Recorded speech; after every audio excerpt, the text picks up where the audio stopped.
Hey everybody, this is the first of my 2-minute Mound Builder videos where I'm going to go over these ancient sites in 2 minutes and something in length.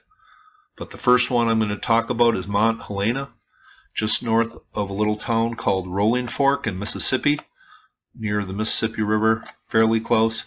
But this is what it looks like from overhead, and this, you just never know what you're going to find with these burial mounds.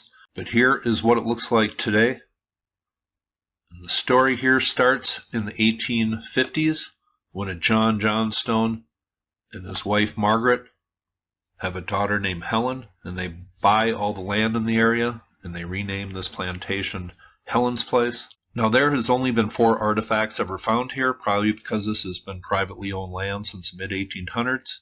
Originally this was 37 feet tall, about 10 feet taller than it is today, and you might say, well, that's not that tall. How tall is that? Well, that is as tall as the Green Monster in Fenway Park in Boston. So that is a lot of earthen material. And Helen leads a privileged existence. And in 1859, she is engaged to a Henry Vick, and she's all set to marry him.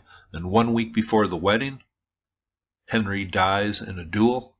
A couple years later, she meets a Reverend George Carroll Harris, and they are married. George and Helen are both active during the Civil War, and Helen makes uniforms for the Southern troops, and they wear her initials on their uniforms.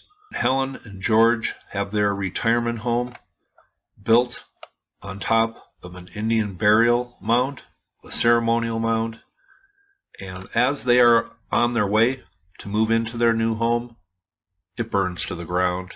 But they have all their possessions with them, and the home is rebuilt, and they settle in here and live here.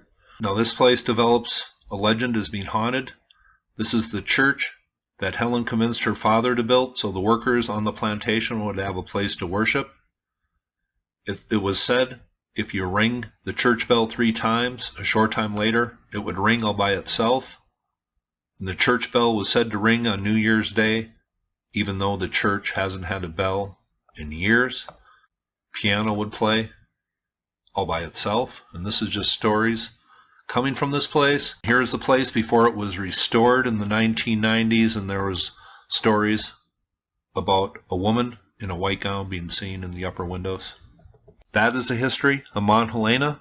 Not much is known about this mound. Please add your comments. Hope you thought this was cool, and you all have a very nice day.